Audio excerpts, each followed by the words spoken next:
Okay. Magandang hapon uli, mga kapatid, ano? Okay.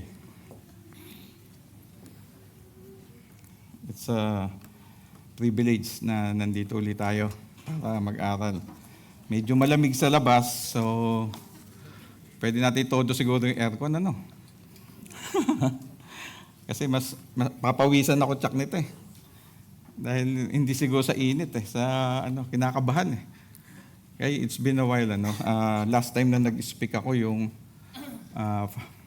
family camp noong November.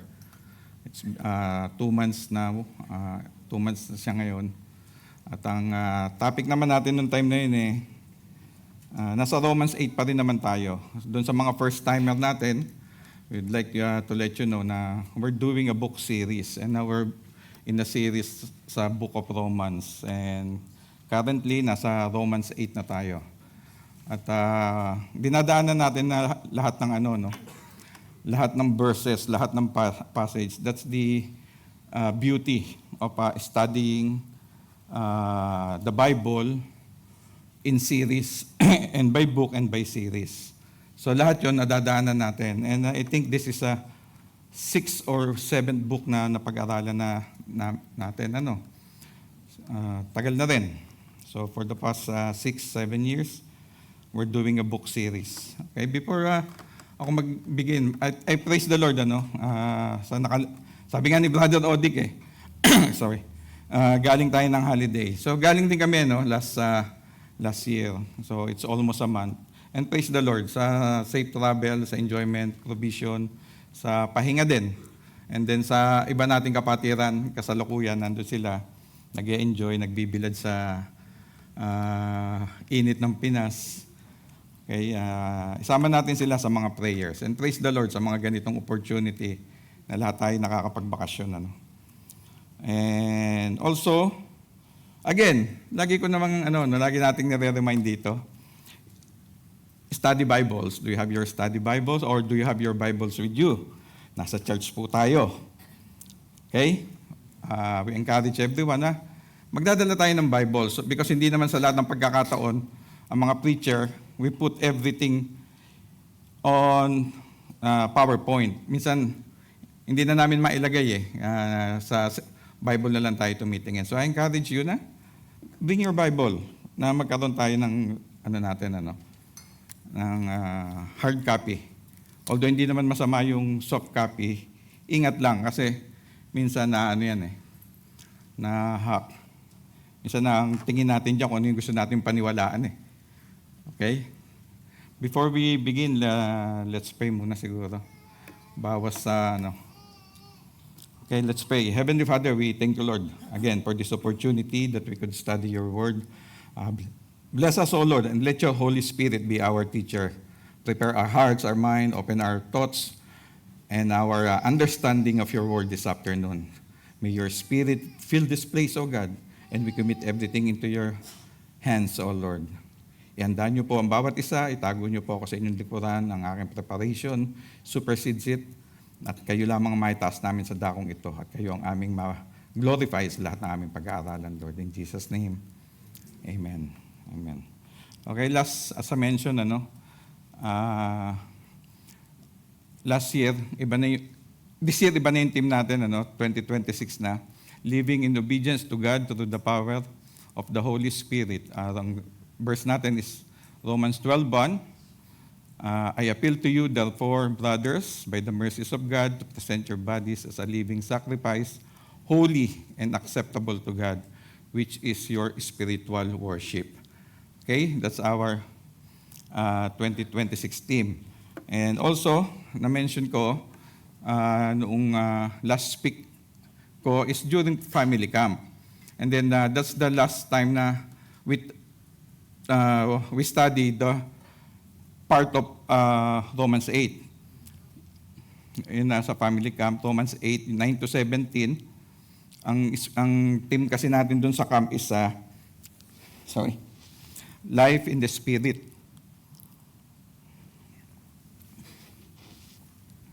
Yan yung naging topic ng message ko last time, Romans 8, 9 to 17. Yung passage na to, nagtuturo to sa atin ng the Spirit marks us as belonging to Christ. We belong to Christ. Yun yung tinuturo ng Romans 8, 9 to 11. The Spirit empowers us to kill sin and live in freedom, verses 12 to 13. And in the verses 14 to 17, yung the Spirit assures us that we are God's children. Yan yung napag-aralan natin last time. So now, nasa Book of Romans pa rin naman tayo. Pag-aaralan natin yung kasi pinag-aralan natin 9 to 17. Now we will study it in detail. We will dive deeper sa mga verses na ito. Hihimayin natin siya. So, I invite everyone to please stand and read with me. Pag-aaralan natin Romans 8, 14 to 16. Please read with me. 14, for all who are led by the Spirit of God are sons of God. For you did not receive the spirit of slavery to fall back into fear, but you have received the spirit of adoption as sons, by whom we cry, Abba, Father. The Spirit Himself bears witness with our spirit that we are children of God. Heavenly Father, we thank you, Lord, for the reading of your word. May you bless your word, and may we learn from you, O God, from your Spirit. In Jesus' name. Amen, amen. Okay? Ang striking word dito is adoption, Adoption. So, adoption is a act of God. It is a great work. It's a great act of God by His mercy. Okay? In modern times, sa atin, in modern times, sa panahon natin ngayon, generally, we define adoption as this, a legal and social process by which an individual or couple becomes the permanent, lawful parents of a child who is not biologically theirs. Kumbaga, alam naman natin yun, adoption, yung pag-aampon. Okay? Hindi mo anak, inampon mo, ituturing kanyang magulang. With all the rights and responsibilities of the parent who transferred from the child's original parents or guardian. Kumbaga yung obligasyon mo as a parent, ibinibigay mo sa inadopt mo, Okay, ang mga key elements nito, nandito yung legal permanence niya. Adoption creates permanent parents. Okay? Adoption, transfer of rights. Parent rights become your duty. You are become a parent kapag ka sa adoption. Kung mag-aampon ka, ikaw magiging legal parents niya. Okay? Sa valid forms, adoption today can include domestic or international adoption. Including dito yung mga foster parents o foster to adopt by the single parents or same-sex couple. Okay, modern times to modern times. Yun yung valid forms. Pwede na yung mga same-sex couples, international, yung tinatawag nila na, tawag na surrogate ba yun? Surrogate parenting, yon. Kasama sa mga valid forms yon. Isa pang klase ng adoption is yung, ano ba nangyayari dito? Yung recognition beyond biology. Emphasis niya yun yung family bonds formed through care, commitment, and legal recognition. Kahit hindi kayo related genetically. Kumbaga, kinukuha mo yung responsibility as a parent. Okay? In short, sa modern time, adoption in modern society is both a legal institution and social practice designed to provide children with permanent families. Yun yung kinukuha yung bata para magkaroon siya ng permanenteng pamilya. Yun yung modern description ng adoption, They cannot be raised because they cannot be raised by their biological parents.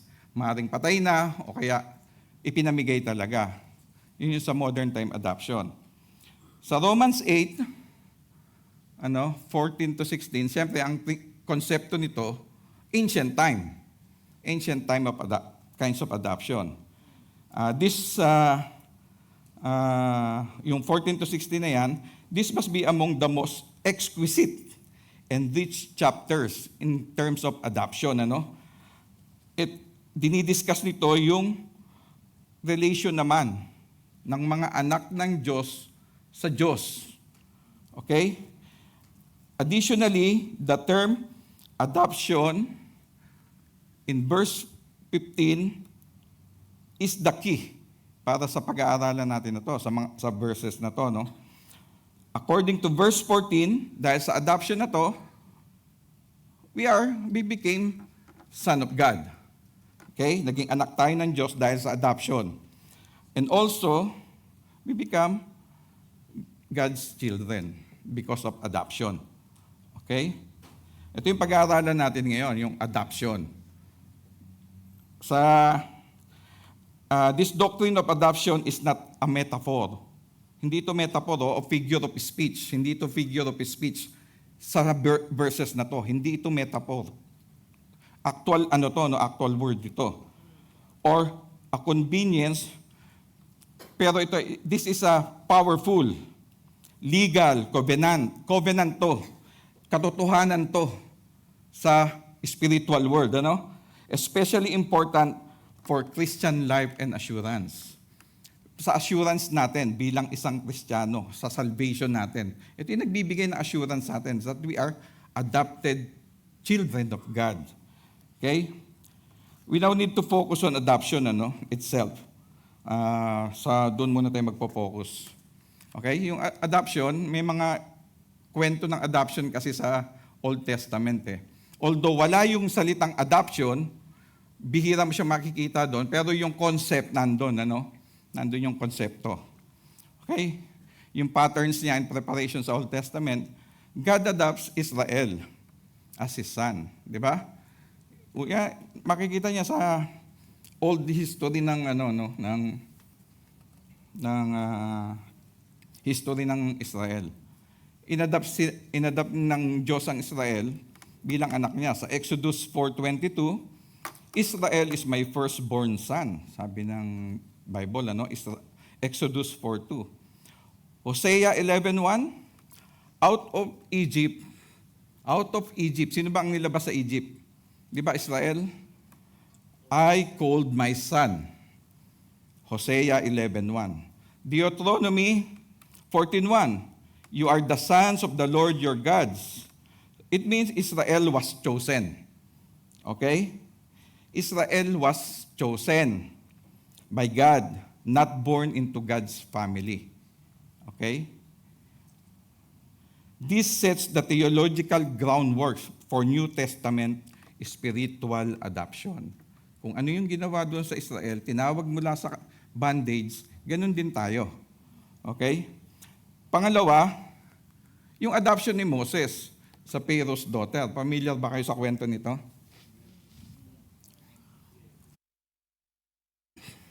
Ang bilis matuyo. Init May kaba pa. Okay. Sa Exodus 2, open your Bible sa Exodus 2. Okay? A Hebrew child is legally adopted into an Egyptian royal household. Exodus 2. Okay? Exodus 2. Ito na, malabo. Maliit yung Bible Exodus 2. Ano sabi diyan sa 1 to 10? Exodus 2, Now a man of the house of Levi married a Levite woman, and she became pregnant and she gave birth to a son. When she saw that he was a fine child, she hid him for 3 months. But when she could hide him no longer, she got a papyrus basket for him and coated it with tar and pitch. Ito yung time na pinapatay ng Pero, yung mga batang lalaki, di ba? Naalala niyo yung kwento nito?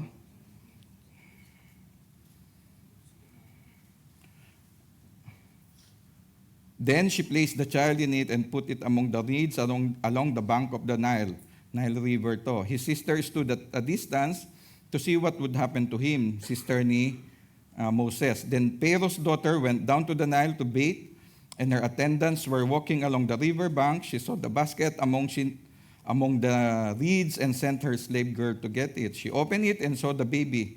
He was crying, and she felt sorry for him. This is one of the Hebrews' babies, she said. Then his sister asked Pharaoh's daughter, "Shall I go and get one of the Hebrew women to nurse the baby for you?" Sabi nung Pharaoh's daughter, "Yes, go," she answered. And the girl went and got the baby's mother. Ang nakakatuwa sa kwento na to, yung mismong nanay ni Moses na nagpaano dun sa basket, yun yung sinundo ng ate ni Moses, ano? And she nursed. Siya nag-alaga kay Moses. Pharaoh's daughter said to her, "Take this baby and nurse him for me, and I will pay you." Babayaran pa, alagaan mo yung sarili mong anak. Okay? So the woman took the baby and nursed him. When the child grew older, she took him to Pharaoh's daughter, and he became her son. She named him Moses, saying, "I drew him out of the water." Okay, yung kwento ni Moses na to, sa adoption na to, it was properly set up by God, di ba? Kasi gagamitin siya in the future to liberate Israel, to take Israel out of Egypt. Okay? The next one, yung kay Esther. Sa Esther 2:5-7. Sabi dito, Esther loses her parents and is taken in by Mordecai. She becomes protected, prepared, positioned for deliverance as well. Kasi ginamit din ng Diyos si Esther para sa Israel. Noong time na to, ang Israel ay nasasakop ng Persia. So yung position ni Esther, maganda rin yung magamit. It's a good situation na inilagay siya ng Diyos doon sa opportunity na yon na inampun siya ni Mordecai.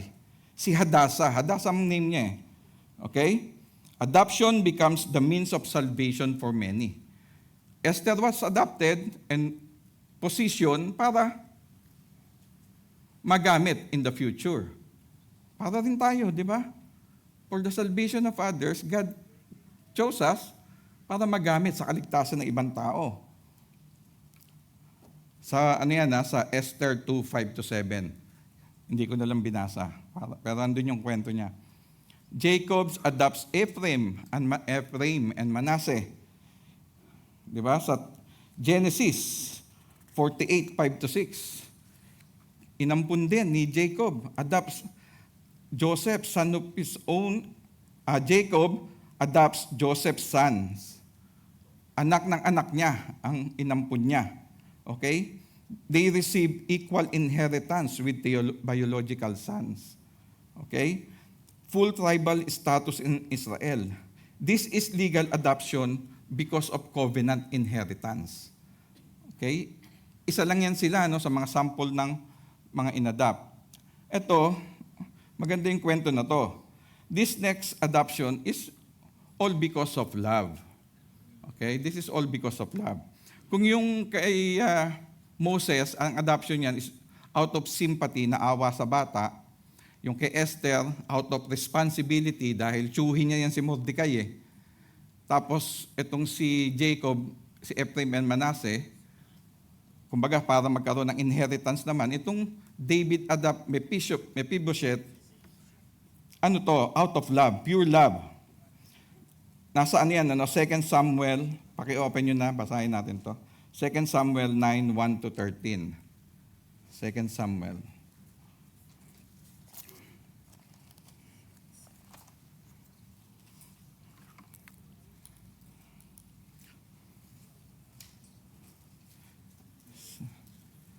Second Samuel 9:1-13. David asked, "Is there anyone still left of the house of Saul to whom I can show kindness for Jonathan's sake?" Jonathan, anak siya ni Saul. Okay? Si Saul gustong patayin si David. Alam naman natin yung kwento na yun, ano? Gustong patayin si David. Arch-enemy niya, si Saul. But David loved Jonathan and Jonathan loved David. So yun ang niya. For Jonathan's sake, now there was a servant of Saul's household named Ziba. They called him to appear before David, and the king said to him, "Are you Ziba?" And then he answered, "Your servant," he replied. The king asked, "Is there no one still left of the house of Saul to whom I can show God's kindness?" Ziba answered the king, "There is still a son of Jonathan. He is crippled in both feet. Wala siyang sinabi. May anak si Jonathan, pero lumpo. Ano? Ang kwento nun, nasa chapter 4 ng 2 Samuel. Ziba answered, he is at the house of Machir, son of Amiel in Lo-debar. So King David had him brought from Lo-debar, from the house of Machir, son of Amiel. When Mephibosheth, son of Jonathan, the son of Saul, came to David, he bowed down to pay him honor. David said, Mephibosheth, your servant, he replied. Don't be afraid, David said to him, for I will surely show you kindness for the sake of your father Jonathan. I will restore to you all the land that belonged to your grandfather Saul, and you will always eat at my table. Di ba? Kung mapapansin nyo, yung Mephibosheth, apo siya ng enemy. Okay? Mephibosheth means literally in their time, a shameful thing. Okay? Son of Jonathan, grandson of King Saul, David's enemy. Lumpo to, no? Lumpo. Crippled in both feet. Kumbaga, he is a liability. Liability siya. Liability, anak ng isang enemy, lumpo, galing sa Lo-debar. Ang ibig sabihin nun, barren land. Okay? No pasture. A place of obscurity, a place of exile. Parang tayo, di ba? We are the sons. Before God adopted us, we are sons of His enemy. We are crippled in both feet. Di ba? And ano pa tayo? But because of Jonathan, and God, because of Jesus Christ, He adopted us. Ano sabi? Do not fear. That's the same thing na ibinigay ng Diyos sa atin. Ano? We do not fear. Fear of judgment, fear of anything, condemnation or anything. Because God already adopted us. Okay? Mephibosheth is just a liability, a threat to the throne. He is forgotten. He is powerless man. Tayong tayo, di ba? Tayong tayo. But anong sabi ni David sa kanya? Mephibosheth bowed down and said, what is your servant that you should notice a dead dog like me? Parang ang tingin sa sarili ni Mephibosheth, dead dog lang siya.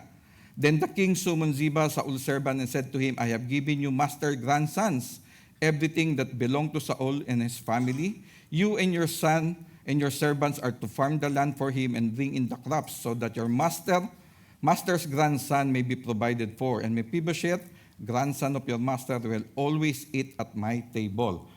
After adopting Mephibosheth, para rin tayo, we always dine at God's table. From enemy, from being a child of his enemy, bringing into his table. Di ba? Dinala tayo ng Diyos mula sa barren land, mula sa place of exile. Kaya nga sabi, ano pa dito? Then Ziba said to the king, your servant will do whatever my lord the king commands his servant to do. So Mephibosheth ate at David's table like one of the king's sons.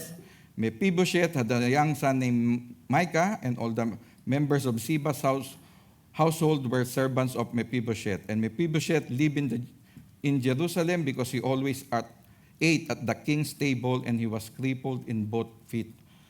Inalis siya na David mula sa barren land papunta na sa Jerusalem, and he became a member of David's royal household. Not because Mephibosheth is qualified, not because Mephibosheth has merit, not because Mephibosheth has something, but wala siya. He was a crippled man. He came from barren land, just like us. He was a son of David's enemy. Us, before we met the Lord Jesus Christ, before we were adopted into God's royal family, we were a child of His enemy. Okay? But God, by His grace, brought us into His table and died with Him. Okay? Di ba, nakikita niyo yung picture ni Mephibosheth sa atin? Yung similarity. That's the adoption. That's the adoption, spiritual adoption sa atin. Okay? This action of David, the fear of Mephibosheth turned into assurance. Being enemy, he became son. From outsider, he became an insider. This is a true display of love.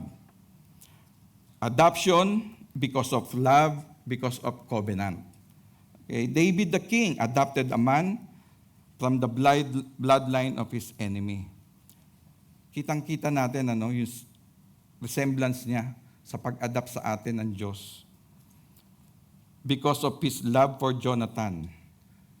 Because of love of God for Jesus Christ. Diba? Kaya tayo nandirito ngayon. Okay? It's very like us when God adopted us. Not because we are good, but because of His mercy and grace. Because of the Lord Jesus Christ, we are adopted by the King of Kings and Lord of Lords.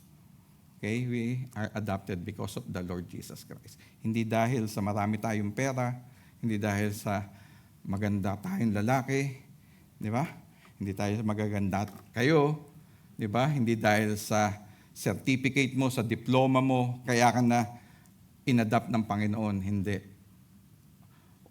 When you came into that thinking, always remember Mephibosheth. God chose Mephibosheth out of love. Okay? By this, ito pala yung title natin. Wag na kayo. Introduction pa lang yun, Title natin, We Are Adopted by the King. Okay? We are adopted by the King. Sabihin mo nga sa sarili mo, I am adopted by the King.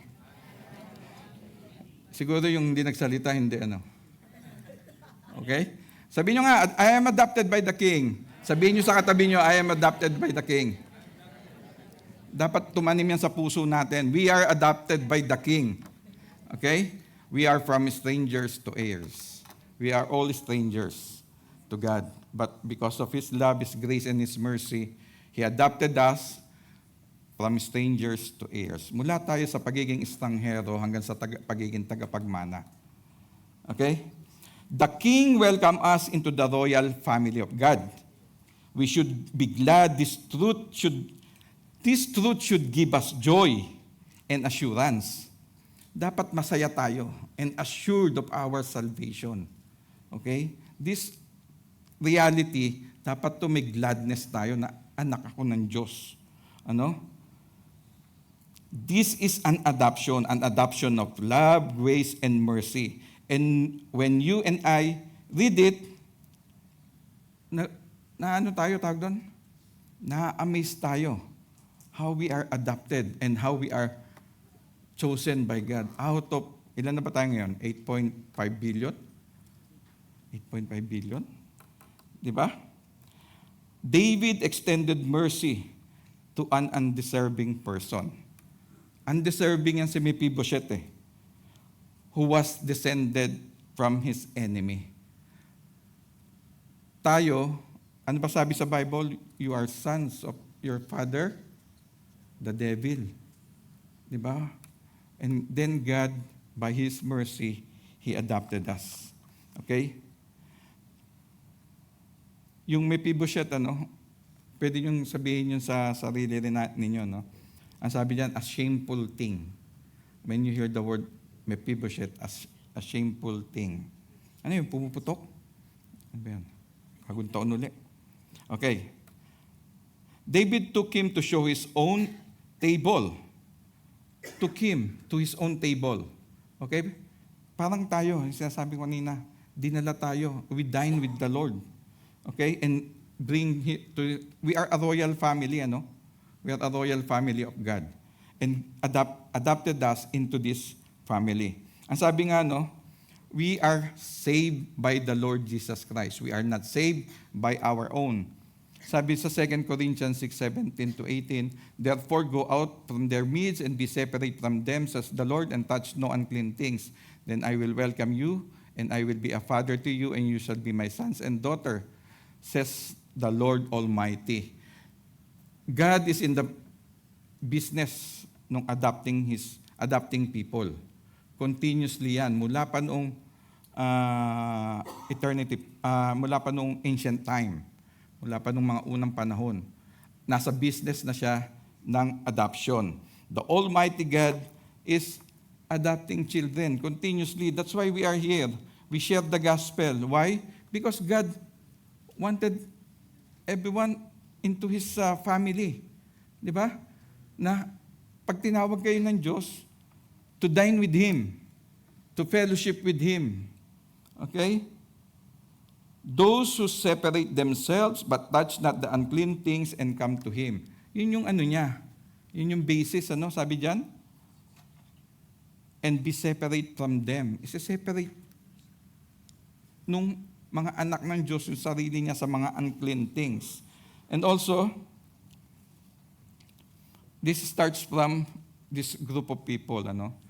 Nasa Romans 8 tayo. Romans 8 today. So, this is just a preparation for the next 3 chapters about how God ordained everything, ano? Yung especially do sa salvation. 9, 10, and 11. Okay, sabi diyan, they are Israelites, and to them belong the adoption, the glory, the covenants, the giving of the law, the worship, and the promise. Paul mentioned this one para malaman natin that the adoption begin with Israelites and extended sa presence na to, sa kanyang church. Okay? Para malaman natin na we are here to share the gospel because continuously God is adopting people. It started with the people of Israel and has extended to all the redeemed of this church age. Okay? In Ephesians 1:5, He predestined us for adoption to Himself as sons through Jesus Christ according to the purpose of His will. It's God's will through the Lord Jesus Christ for us to be adopted.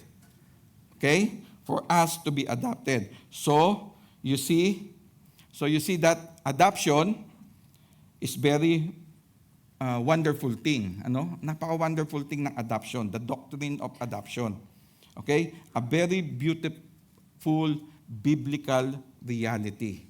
Yun ang katotohanan ng adoption nito. Okay? Balik tayo dun sa Romans 8. Sa Romans 8,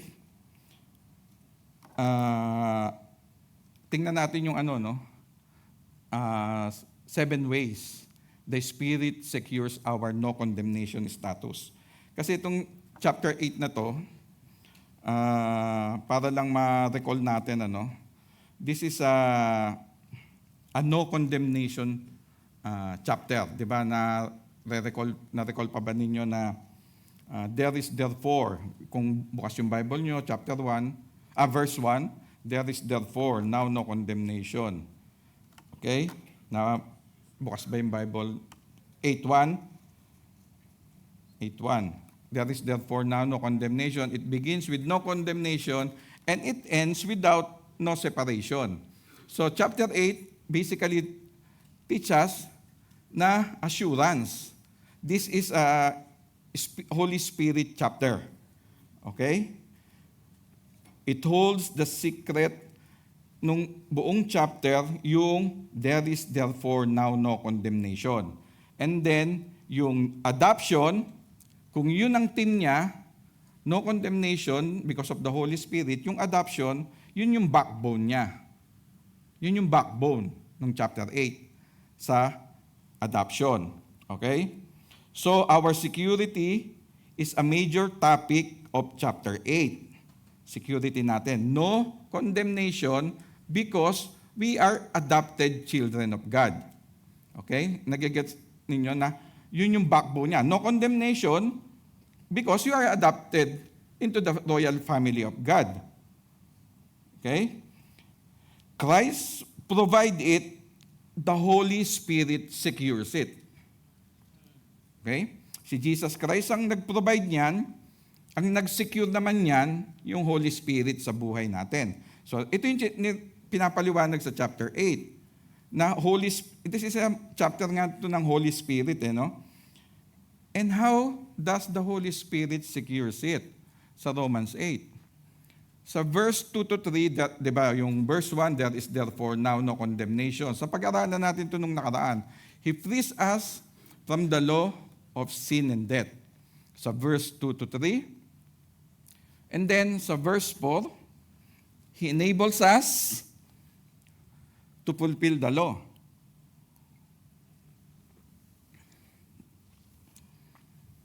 Di ba? He gives us a power to fulfill the law because of the Holy Spirit. Third, He changes our nature, yung mindset natin. Yan yung ginawa ng Holy Spirit sa atin. Number 4, He empowers us for victory. The Holy Spirit empowers us for victory to secure the no condemnation status. Yung number 6, He guarantees our glory, yung 17 to 25. Pag-aaralan pa lang natin yan. And 7, He intercedes for us. It's the Holy Spirit. And now, He confirms our adoption. Ito yung 7 ways na ginawa ng Holy Spirit sa chapter 8 para i-secure yung no condemnation status mo natin. Okay? Hindi lang tayo basta no condemnation, tapos na.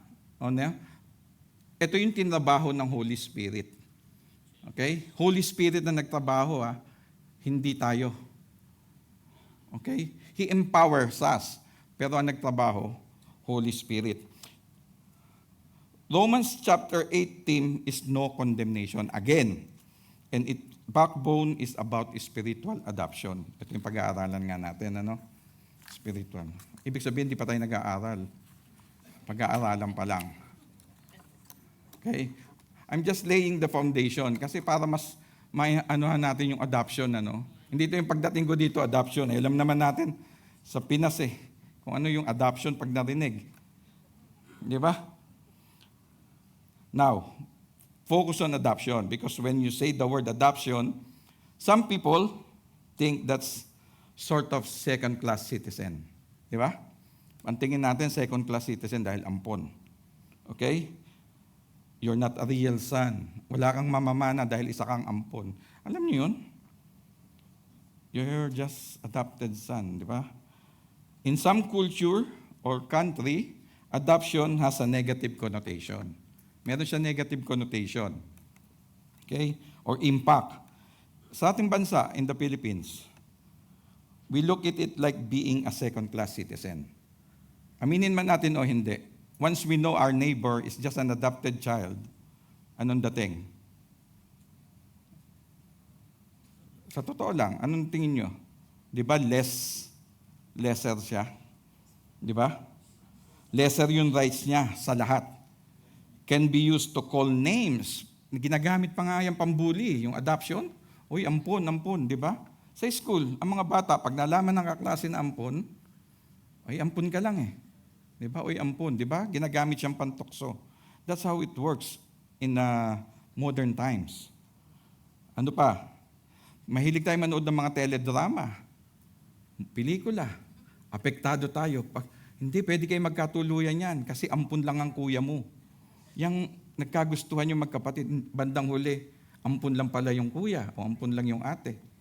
Yung kapatid, di ba? Yung mga ganong pelikula, mahilig tayo sa teledrama Di ba? Soap opera. Kaya nga tayo nagkaroon ng soap opera Yung mga naglalabang nanay, nakikinig ng radio drama, kaya soap opera. Di ba? Soap opera. Yung mga labandera, hindi, totoo yun, di ba? Yun. Soap opera. Doon galing yun sa mga naglalaba. Habang bumubula yung soap, may opera silang pinakikinggan. Soap opera. Pilipino, mahilig dyan sa mga drama. Kaya lang, pagka merong ganyang ampon, ganyan, yun yung dating sa atin as a Filipino, Pero hindi totoo yun, But that is true.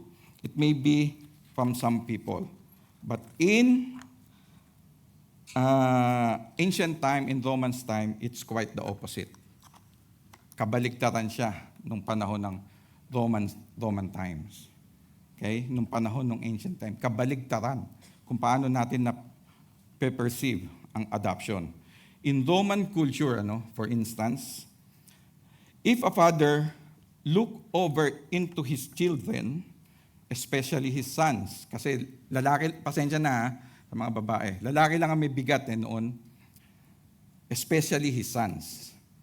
And he didn't see a son among the born son he had brought into the world, yung biological son niya, who he thought worthy of inheriting his name, title, offices, and estates, he would go outside of his family, and find such a worthy son and adopt him into the family based on his virtue, character, and talent. Okay? Sa panahon natin, para lang alagaan yung bata. Sa panahon ng Roman times, ibang kabaligtaran yon. Kapag ka ang isang ama, hindi nakita sa kanyang 20 anak na lalaki ang qualified, lalabas yun. Hahanap yun ng qualified para pumalit sa kanya. Magmana ng mga mamanahin sa kanya, ari-arian niya. Okay? Lahat yun, lalabas siya. Remember, nung time na yon, adoption is because of the father. Desisyon ng ama. Kung naalala nyo, si Augustus, yung Emperor Augustus, ampun yun ni Julius Caesar. Pero siya ang naging emperor. Dahil siya ang pinili ni Julius Caesar. Okay? That's adoption. That's how adoption worked in the in ancient time. In the Roman culture, it wasn't easy to do this. Hindi naman siya madaling gawin Kasi they had, meron silang mga tinatawag na patria potestas. Yung power of the father. Okay? Which means the rule of the father. And as long as you were the son of your father or daughter of your father, he had total control over you nung time na yon. Hanggat nabubuhay ang anak at nabubuhay ang ama, kontrolado ng ama ang buhay ng lahat ng kanyang anak. Okay? Kontrolado niya. Pwede kanyang i-disinherit, pwede kanyang, ang sabi pa nga nung iba, kahit nga raw patayin Kontrolado ng ama ang buhay ng anak. Okay? Ganun sila noon, patria potestas. Ibig sabihin, kahit yung kasal, kailangan tatay ang mag-a-approve, tatay ang magseset. Okay? Noon lang yun, hindi ngayon. Sa atin, hindi. Ngayon, nanay Okay? Just kidding. Okay? Di ba? Noong time na yon. Okay?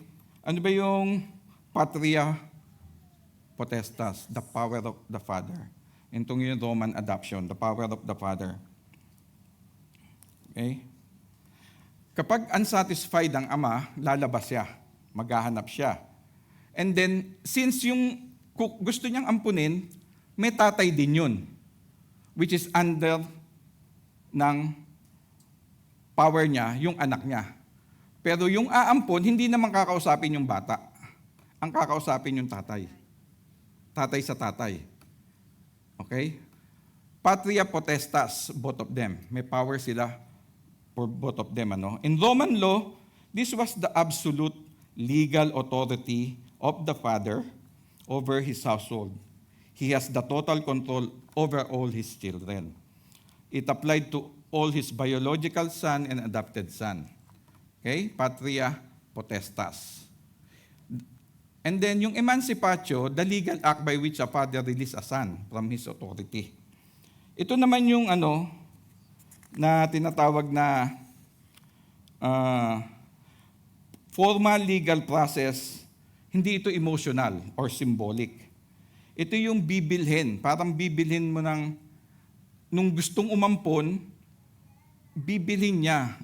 3 times yung, 3 times siyang bibigyan ng offer hanggang sa ibigay ng isang ama yung karapatan niya para maging tatay. Okay? It costs a lot. Okay? It costs a lot. Hindi siya libre. Emancipatio. Yung patria potestas is the power, the father. Emancipatio is emancipation. Alam niyo yon? We are emancipated. Lahat tayo, no? God bought us from the family, from our previous family to His family. That's emancipation, ano? That's emancipation. Okay, this involves three symbolic sales. Parang binibenta, final legal declaration. This is a symbolic to na 3 beses na bibilin hanggang sa pumayag yung binibilang ama. Walang say yung adopted son. Wala siyang karapatang magsalita. Wala siyang karapatan na tumanggi. Kasi ang tatay sa tatay ang nag-uusap. Kung ang tatay mo, parang ganito yan, tatay mo is the devil, kukunin ka ng Diyos Ama sa kanya. Parang ganon. Once emancipated, the old father has zero authority now. The son was legally free. The act was irreversible. Okay? Kapag ka ang isang ama inampun ng isang bata, you will be legally free. Irreversible yon. Hindi pwedeng ibabalik ko na sa iyo itong anak mo. Pangit pala ugali nito. Okay, no. Walang ganon. Ano? This is irreversible. In Roman adoption, 2 things happen. Okay? Old patria protesta was terminated. Yung power ng dating tatay, hindi ka na-cover. Okay? Hindi ka na-cover ng dating power. Kung ang dati mong ama is the devil, once God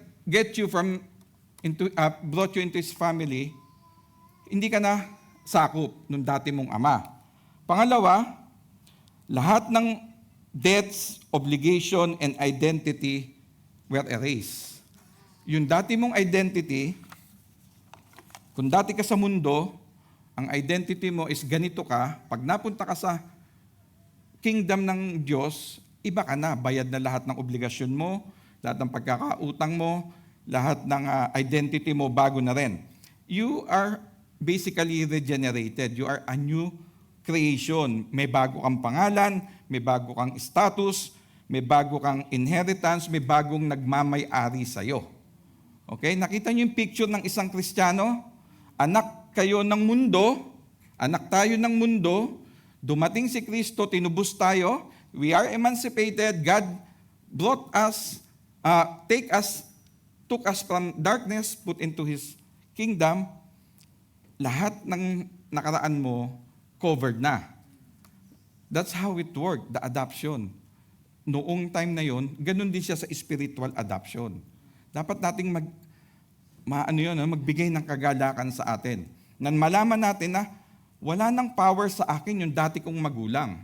Wala na yung dati kong pangalan sa bago kong kaharian. Di ba? Kung ang pagkakilala sa iyo dati, isa kang sinungaling, nung mapunta ka sa kaharian ng Diyos, hindi ka na sinungaling kasi wala na yung pangalan mo na yun. Kung dati kang mamamatay tao, hindi ka na mamamatay tao pagdating dito. Nagigets ninyo yung picture na bagong nilalang na tayo nung dinala tayo sa kaharian ng Diyos. Okay? And then, pagkatapos nung pag-uusap ng dalawang ama, emancipation, ito naman yung vindicatio. Ipinaprocess na yung transfer para tong courtroom na papatunayan na ikaw nalipat na talaga sa bagong magulang. Ito Apostle Paul was a theologian. Theologian siya. A Pharisee. He was a lawyer. Okay? He was a lawyer. So that's why he clearly explained this process. Naipaliwanag niya to ng ayos. Maaaring tatanungin niyo paano siya naging lawyer. Siyempre, again, this is an ancient time. Baka tanungin niyo, immigration lawyer ba si Paul? A family lawyer ba siya? Criminal law? Criminal law ba siya? Kasi nga, we tend to explain the Bible in modern words and modern time. Kaya pagbabasahin natin ng Bible, minsan, by context, sabi nga, we should understand kung ano ba yung gustong sabihin ng author. Sino ba yung nakikinig sa kanya? Ano ba yung intention ng sinasabi niya? Di ba? Ano ba yung sitwasyon ng ganito noong panahon na yon? adoption sa process nung ancient time, hindi natin pwedeng ukumpara sa adoption sa process ngayon. So ang pinag-aaralan natin, how Paul intended this to be written and to be understood. Noong time na to, si Paul, lawyer siya. He was also a Pharisee. So, napagtagni-tagni niya. And also, don't forget, Paul studied 3 years under the Lord Jesus Christ bago siya nagturo in Arabia. 3 taon siyang tinuruan ni Jesus Christ bago siya pumunta kay Peter. Hindi siya basta sa Damascus Road, he was blinded for 3 days, nagturo agad siya. No, he went to Arabia for 3 years under the care and teaching of the Lord Jesus Christ. That's why he was so knowledgeable sa grace and mercy. So, lawyer, naituro niya to ng tama. And remember, this letter is intended to Roman believers. So when they heard the word adoption, they immediately understood the process. Di ba, nakakikita niyo yung picture? Kung tayo yung believer, alam natin na ang process ng adoption is ganito. Naintindihan natin na sa spiritual adoption natin, kinuha pala ako ng Diyos. Diyos dahil na sa kanyang biyaya at dahil sa kanyang awa. Hindi dahil sa qualified ako, hindi dahil sa magaling ako, hindi dahil sa may certificate ako. Now, in Roman adoptions, 4 things were consequential in adoption. Okay? Yung first thing niyan, the adopted person lost all relationship sa dati mong magulang, sa old family. Wala ka ng relasyon, yun yung una. Pangalawa, he become heir to the new father, Sa lahat, tayo. Di ba? Kung nun sa tayo, wala na tayong relasyon sa dati. Ngayon, naging co-heir tayo ni Jesus Christ. The third thing, according to Roman law, the former life, the adopted person was completely wiped out. Yung dati mong buhay, completely wiped out. Parang tayo. Wala na yung dati natin buhay, we are completely regenerated. Okay? Bago na tayo. We are born again, hindi unborn again. Okay? We are born again. The fourth one, literally and absolutely the son of his new father. Anak ka na talaga ng bago mong ama. Absolutely.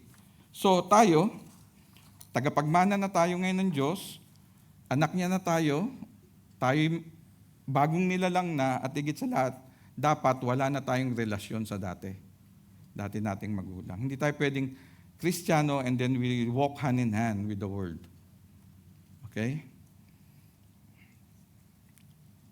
Adoption give us the title to the inheritance. Regeneration give us the nature of sons and give us the fitness for the inheritance. Importante pareho yun, yung regeneration sa yung adoption natin. Okay? In what ways does the Spirit of God confirms in our hearts that we are God's children? Paano niya ba kinu-confirm na anak tayo ng Diyos? Paano niyo ba nalalaman? Paano niyo ba nararamdaman na anak talaga tayo ng Diyos? Dahil usually, lagi tayong may doubt anak nga kaya ako ng Diyos? Bakit I always fell into temptation, into sin? Okay? First, eto na yung verses natin. Ngayon na, eto na, mag-start na tayo sa verse natin. Okay, verse 14. Verse 14, for all who are led by the Spirit of God are sons of God. Ito yung isa sa way that the Spirit of God confirm in our hearts that we are God's children, led by the Spirit of God. The Spirit leads us. Okay, the Spirit leads us. The first indication that we are God's children, that we are adopted son, is the confirmation and the affirmation and the assurance that we truly belong to God is we are being led by the Spirit. We are guided by the Spirit. God only gives His Spirit to His Son, to His adopted Son. Hindi niya binibigay ito sa lahat, Once you are born again, the Spirit of God is in you. Indwelling siya sa atin. If the Spirit leading you to victory over sin, then you are being led by the Spirit. Kung naririnig mo sa sarili mo na pagka nasa situation ka na pipiliin ko bang ikubit ang sin na to o hindi, there is a voice in your heart. Hindi yung parang bumubulong lang in your heart. Hindi to audible voice na delikado yon pag may naririnig na kayong salita. In your heart na wag mong gawin yung bagay na yan. That's the Spirit leading. And then once you did it, sasabihin naman niya sa iyo, why have you done that? Bakit mo naman siya ginawa? Gagets nyo? Bago mo siya gawin, ipipreempt ka niya. Huwag mong gawin yan. Pag ginawa mo, bakit mo siya ginawa? Diba? Nandun yun. Sabi nga dito, if we are Spirit-led, trust in the Lord with all your heart and do not lean on your own understanding. In all your ways, acknowledge Him and He will make straight your paths. Isa to sa favorite verses natin. Proverbs 3:5-6. Let God lead us, lead you. Okay? How God lead us?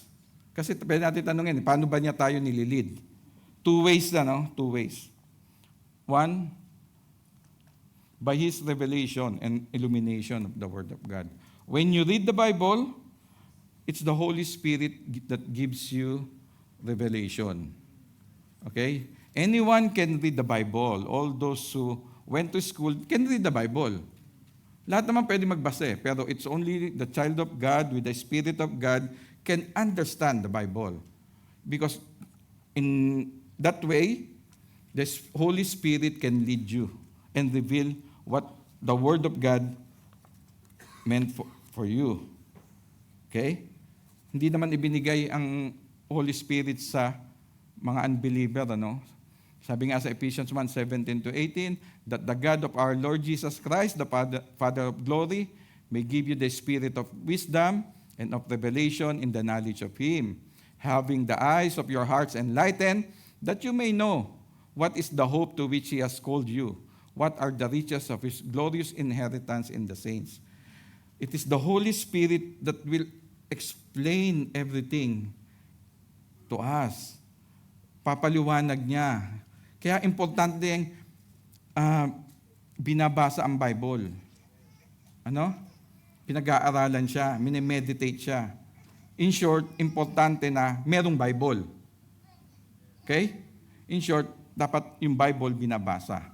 Okay? Because the Holy Spirit will reveal everything to you. Na if you lack wisdom, ask the Holy Spirit wisdom. As the Word of God is read, as the Word of God is studied, and meditate upon it, we can be assured that the Holy Spirit will guide us. John 16:13, when the Spirit of truth comes, He will guide you into all the truth, for He will not speak of His own authority, but whatever He hears, He will speak, and He will declare to you the things that are to come. It is the Holy Spirit will reveal the reality of God's Word into our hearts.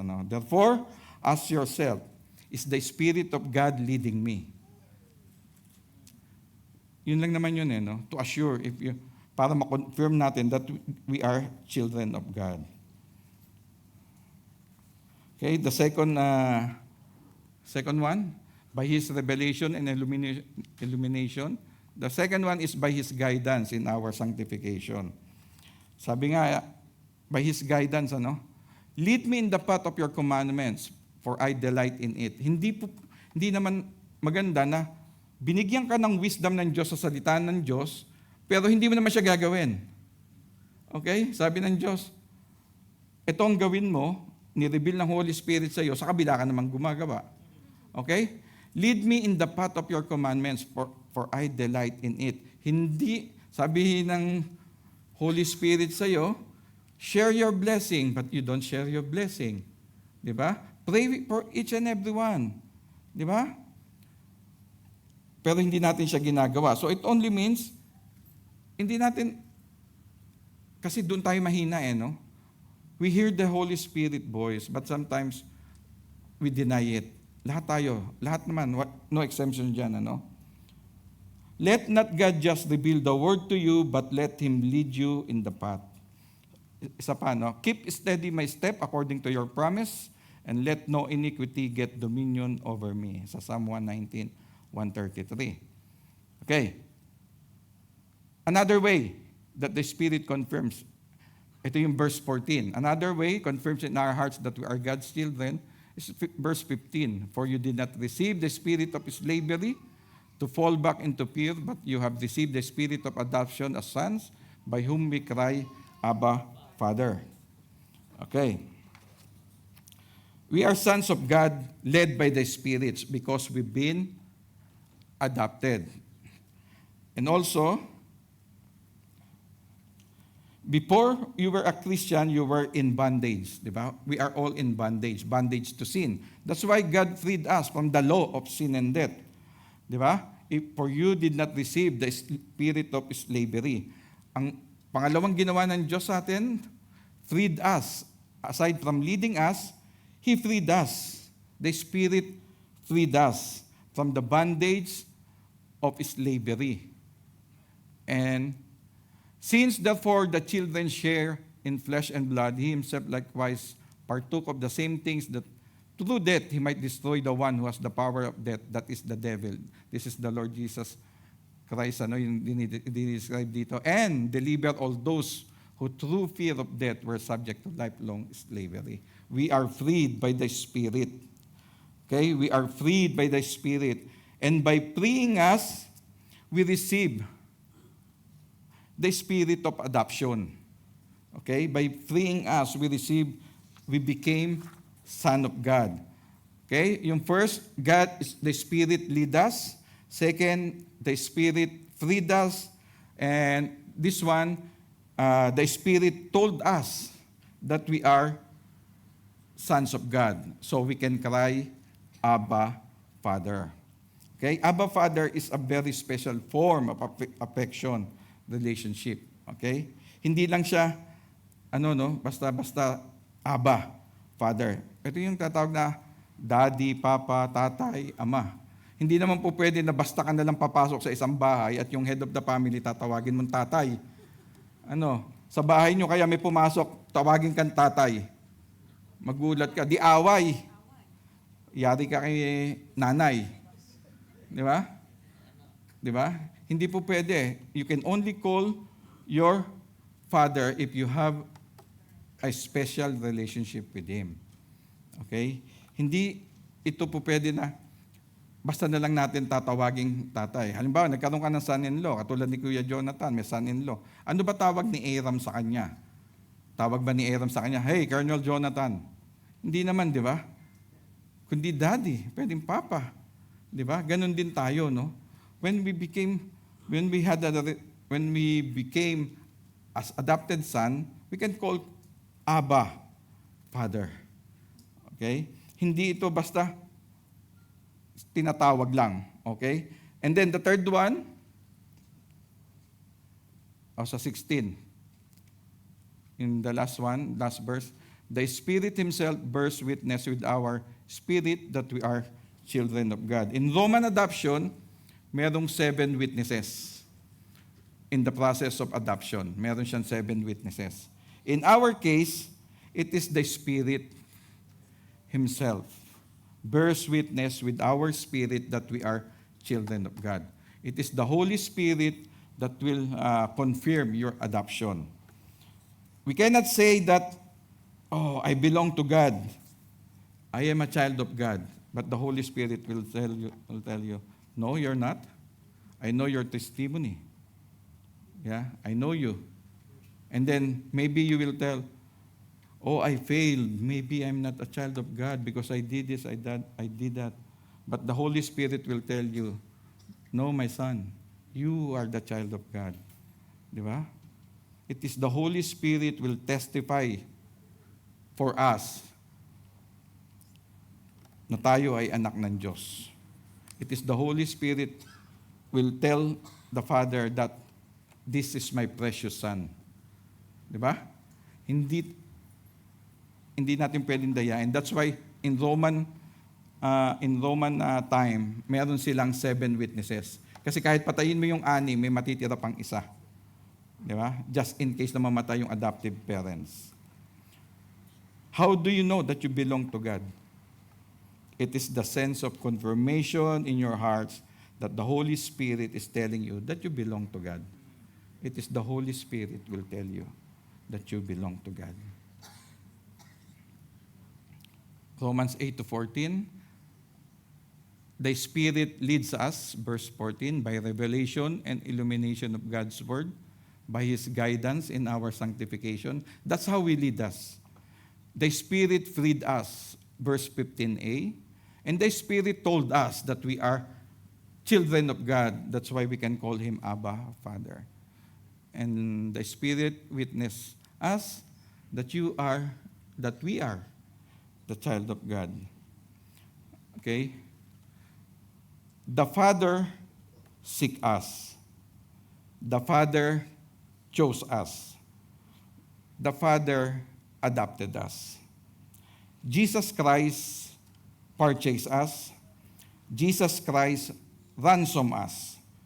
Jesus Christ saved us. The Holy Spirit sealed us. The Holy Spirit regenerated us. The Holy Spirit confirms our adoption. Salvation is work of the triune Godhead. We are only a recipients of His grace and mercy through adoption into His family. Okay, we are only recipients. There's nothing we did to be qualified as an adopted son of God. We are now adopted by the King from strangers to heirs. All glory belong to God. Let's pray. Heavenly Father, Lord, we thank you, Lord, for your word this afternoon. Thank you, Lord, for teaching us. Thank you, Lord, for this opportunity that we know that we are your children through adoption, oh God.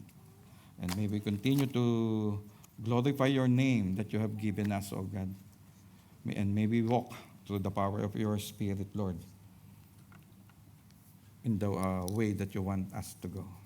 Thank you, Lord, for this time. Bless the rest of this day, Lord, in Jesus' name. Amen. Amen. Hallelujah. Praise the Lord.